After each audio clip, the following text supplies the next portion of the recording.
So I'm having salad, and James is going to have some tomatoes on his. I just have these little tomatoes for my salad, and I'm going to slice those up for his sandwich and put that other stuff on there. And we have some good treats and stuff lined up, and I'm looking forward to eating this dinner. I'm looking forward to the treats. But anyway, so what do you have to talk about today, James? I don't know. I might need just one of these tomatoes. Well, we saw the local chapter of the Waterton Hells Angels. We heard them in our last podcast. Well, there were 8 motorcycles heading out of town. Oh, really? Yeah, they were tourists. But they sure made a noise because we were across the lake from them. It was annoying. I've got the idiots on my mind after watching Denise Harper. Oh, I see. Yeah, but I don't think they were Hell's Angels. No, they were tourists, I could tell. So anyway, you can put the rest, there's shallots and red bell pepper and... Oh, that's right. You suggested shallots the other day, and I said that would be a great idea. And I don't think you're going to need that second tomato, but I can always, if you have more veggies left over... I won't need it, but I sure could use it. Yeah, if you have more veggies left over, and then I can make a salad for you out of what you have left and put the tomato there. So that might work out. So, yeah, it's been a long day. We got some good hiking on Wishbone done. Yeah, very good hiking. And lots of memories on that trail. Yep, always are, but this year especially, it's especially good as far as I'm concerned. Because the flowers are looking positively angelic. Yes, I have never seen such an amazing flower day for Wishbone. I thought you would say flower arrangement. And well, that's what it looked like. Yeah, like, everywhere, every step you take, it looks like a bouquet. Put stuff on your table and stuff like that. Get out in nature. Because a lot of the flowers were late this year, and so now the weather is warm, and I think so. We have both June flowers and July flowers. You're right. They were bunched together. I've never seen, the profusion of different types of flowers. But we saw some rare ones, not just for the trail, but for water.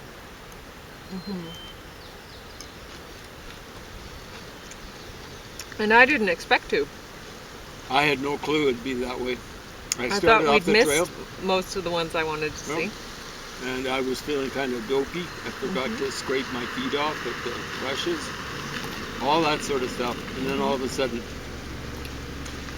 my eyelids perked up because, well, there was one thing coming back. It looked, like I said, it looked like an art gallery with the lupins along there. It wasn't just us appreciating the lupins. We ran into only one person on that trail and 2 horses. And we got to know the horses' names. And going out, they were very friendly. Coming back, they were hurrying back together. They weren't galloping, but they were hurrying. One of the horses was Timber. He was the first one that I saw eating the lupins. And having a fun time with that. And going back, it was Trucker. He was trucking along going back. Their owner said that they were always faster going back because they knew there was a big bale of hay waiting maybe for each one of them. But Trucker stopped to not smell the first but chow down on the flowers.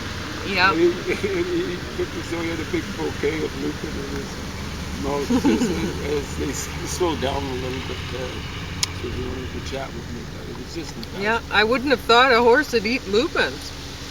I wouldn't have thought anything would. But I thought there was something like alfalfa, but I don't know. Yeah. I'm 70 years old and still, and that's what I live for. Yeah, I would have guessed they'd eat something like alfalfa.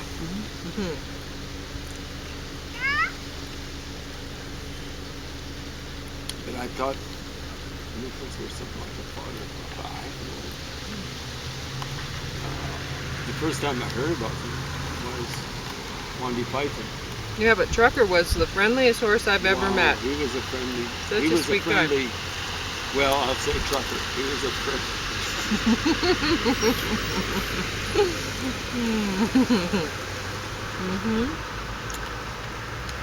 I almost used the alliteration there. You know You what I mean, almost folks? did it, But, yeah. I don't like working blue on camera. But he was a nice guy, big, friendly. I'm gonna put these away so they don't melt. Dark brown eyes. Really nice color. I'm telling you, his face looked awesome against the lupins. His nice brown color, and the lupins up there on Wishbone Trail. You know, kind of brown or bluish purple maybe, or something like that. Maybe more blue than purple.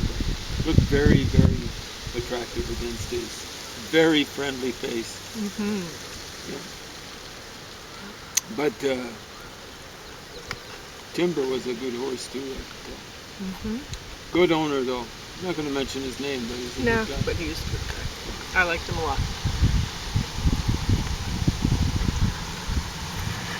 So yeah, we went up to Sofa Creek and didn't want to venture across. I've got neuropathy in the soles of my feet. Maybe Well, and plus we were hiking yesterday and the day before, and really, even at my age, I need to take a break in between. Yeah. So my back is older than I am, unofficially. And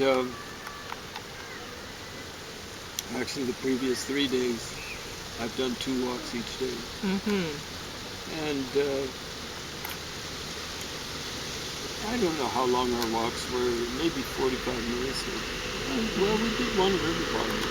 yeah, that's right. But the walks I took around Henderson were an hour. Many people do that. I know, and we should. Like last year, this time we were in better shape. But what can you do? You know, like with me, it's just the back. I really can't go fast. That's the way it goes. I've got to, you know, they say with coaches, and it probably applies to management people, never ask someone to do a job that he or she can't do.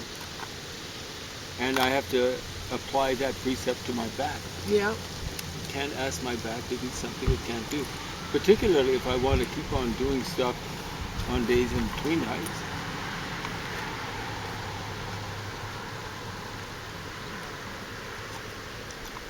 I like this cookie flavored Alani. I know you do.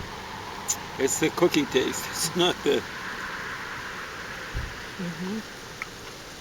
But today I am enjoying the liquid part of the refreshment too, but it's the taste that gets to me. I'm a cookie monster from way back.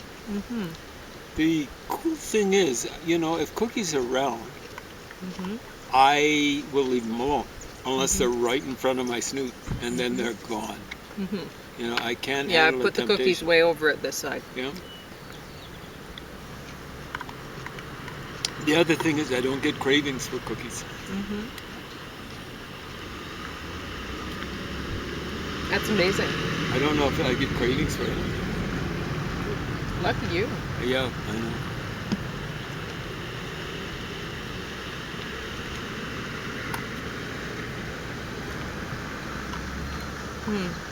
Maybe every so occasionally a veggie burger. And I understand that's not a hamburger. A veggie cheeseburger. Every so occasionally. The only time I'd ever eat something like that is if I were on the road. And Pauline wasn't there. Because going cross country. From here to Lethbridge to Regina. Maybe visit my relatives. Well, I'm going to put the salad dressing in the cooler just in case. But I think that's one of the important things about killing cravings is just making sure that you've got some decent food in your system. Mm-hmm. You know, eating square meals. And like, I don't know, not necessarily 3 times a day. It all depends on, I think a person can eat 6 meals a day, just so long as they're smaller. Mm. I think, I don't recommend eating like only 2 meals a day. I think that's too much of a break. Mm. People who miss breakfast, I think, end up munching at work, right? Or whatever. Mm-hmm. Munching at school. They say school, like universities, when people start putting the pounds on, sedentary lifestyle, bad diet. You have shallots at the bottom of that container. Yeah, I knew you mentioned there were shallots. Oh, there we go. Shallots always sound like a snail to me. I don't know why that is.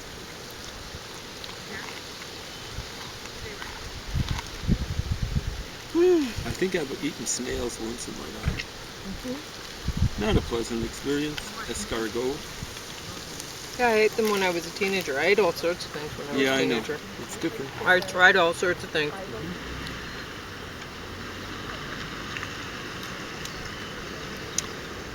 Rebelling against my parents raising me vegetarian. And they raised you right. As far as I'm concerned.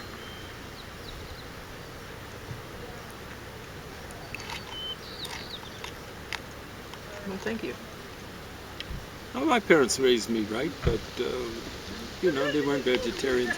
But my dad, we raised chickens. He would raise the chickens, and he'd tend to slaughter at the same time and then freeze them. He couldn't eat chicken for weeks after. I think it was like months afterwards. He couldn't stand killing them.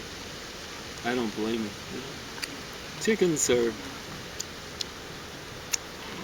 Roosters are a little bit different, but chickens are pretty innocuous.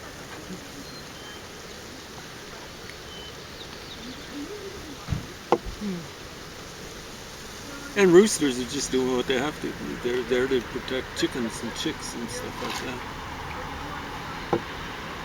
Do you have any books to review or anything, or anything to talk about? I don't know. Pardon me for doing this, but there's deer behind us. If she walks over far enough, you might just see her, but I'm not going to move the camera, because if I get up, I think she's going to move. Drop something on the ground. Well, she's going to move then. Is she moving? Yeah, I see it. Yeah, she'll be in the camera. Very nice color on that. Yep.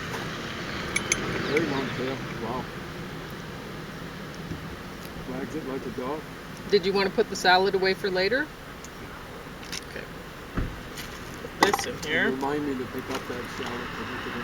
Oh, you're going to lose your lettuce. Okay, yeah. It's already mourning the loss of that shallot. Better eat this over the table. I'm going to bring this to the garbage can right away. Yeah, I wouldn't be surprised if the deer come down there to scavenge a little bit. Remember, we were up at Copper Mine about a week or so ago, and the ground squirrels were out in begging mode. Will you want these things? I'll have one plum. Yep. Okay. 2, I think, I might die of thirst because they're so salty.